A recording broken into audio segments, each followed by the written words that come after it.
This lesson is about evaluating inverse trig functions. So far, we've talked about the unit circle, the 6 main trig functions, the 3 main, sine, cosine, and tangent, and their reciprocals, secant, cosecant, and cotangent. Now we need to talk about inverse trig functions. You should remember from when we started talking about functions, things only have an inverse if they are one-to-one. Remember, to find out if something's one-to-one, we use the horizontal line test. To do this, we're going to start by just identifying what these things are called. The original graph, or the original function, its inverse, and the reason. Let's start with the original. First, we have the sine. Its inverse is called the arc sine, or the sine inverse. These two notations are interchangeable. They mean the same thing. The reason that this is true is because if y equals the arc sine of x, then that's where the sine of y equals x. We're going to talk about that more in a second. But the sine of an angle equals y. Remember, we talked about before that sine is y on the unit circle. This is saying the sine, where the sine is that value, is what angle. So that's what we're going to be looking for. We'll be looking for angles now. The next one would be cosine. Its notation would be arc cosine, or the cosine inverse. Sorry, I had a runaway pen there. The reason is that y equals the arc cosine of x means that the cosine at any x value is equal to, the cosine of y is equal to x. So the cosine of this value is going to give me my angle. The last original is the tangent, and that is the arc tangent, or the tangent inverse, either one. And that's because the y equals the arc tangent of x, or if I take the tangent of y, I get x. Okay. Next thing we want to do is to define a domain and a range for each of these. So part B will be their domain and range.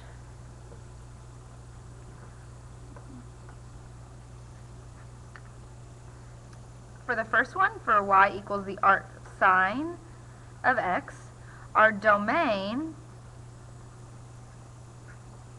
is from -1 to 1. Okay?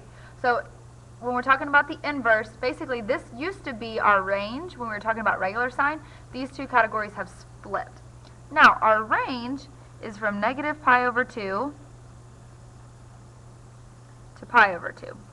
And the reason that happens, guys, if I look at my sine function, look right here. If I did the horizontal line test from here to here, right, I could cross twice. So here to here, I could cross twice. Here to here, I could cross twice, and there is no inverse.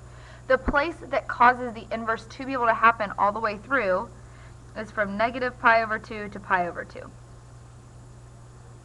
Think about how that would look. From here to here, everywhere I cross, it only crosses once. So that is my range, okay?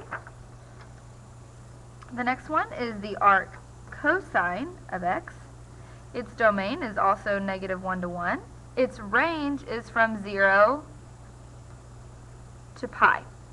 Again, let's look at that graph. If we look at this cosine graph here, and we go from 0 and we cut it off at pi, anywhere in this region right here, it's not crossing more than once. If I just look here, it's not crossing more than once.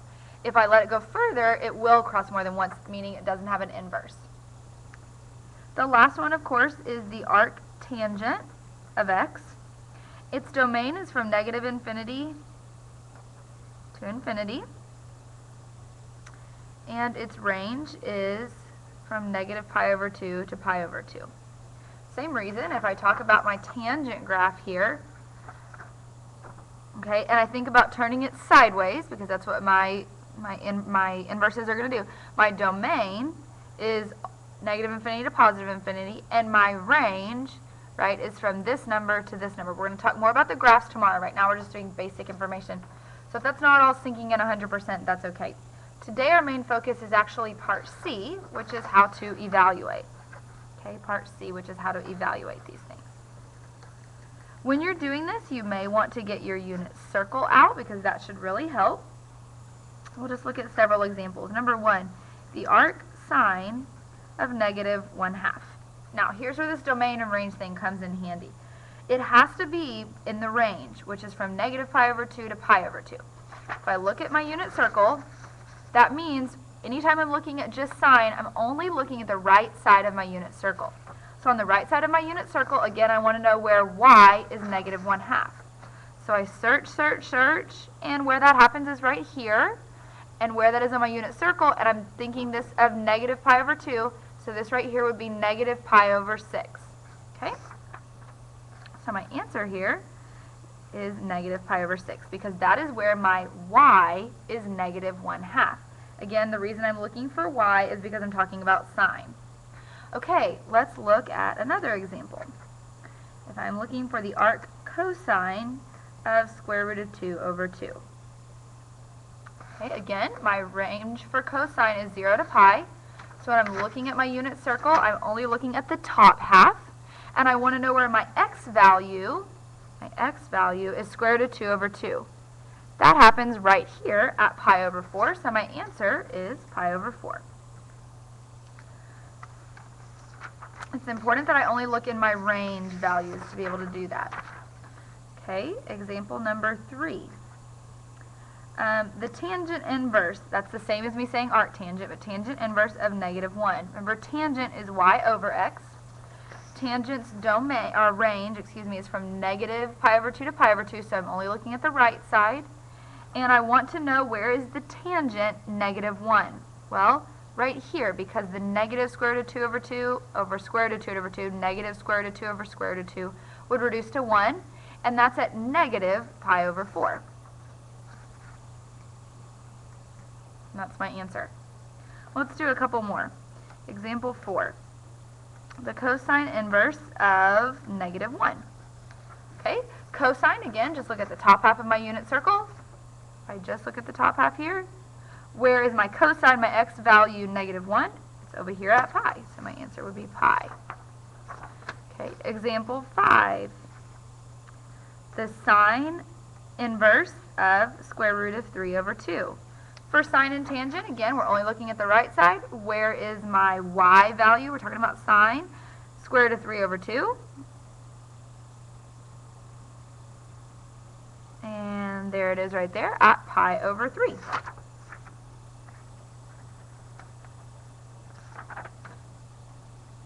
And let's do one more, example 6. The arctangent of 1. So I want to know where is the arctangent of 1. Okay, well, where is my y over x on just the right side, my y over x, 1. That would be right here at pi over 4, because that would be root 2 over root 2. And so my answer is pi over 4. And that's how I evaluate. I'm using my unit circle for sine and tangent, inverse sine and inverse tangent. I'm only using the right side. Then just for arc cosine, I'm only using the top half of the circle. You'll need to remember that. There is a part D today. The last thing I need to show you is the properties and how to apply them. So there are some properties. The first one is that, excuse me, my phone is ringing. The first one is that the arc sine of the sine of y is y. So if I have arc sine, sine, they cancel each other and it's just y. The same applies for arc cosine of y equals y. That's property 2. Property 3 is that arc tangent of y is also equal to y. And it should also make sense then that sine of arc sine of x is x. Or cosine of arc cosine of x is x. Or tangent, arc tangent of x is x. And so those properties just cancel. Basically, if I have arc and the original, they cancel. Let's look at two examples like that. Example 7, the tangent of the arc tangent of negative 5. Tangent and arc tangent cancel, and so my answer is negative 5. One more, example 8. The cosine of the cosine inverse of pi is pi. Cosine and cosine inverse cancel. That's it for today's lesson, kind of a long one. Your assignment here, let's see, I lost that. This is A1. It's page 349. Numbers 2 to 8 even, and 43 to 48. And that's it for that lesson. Good luck, and let me know if you have questions.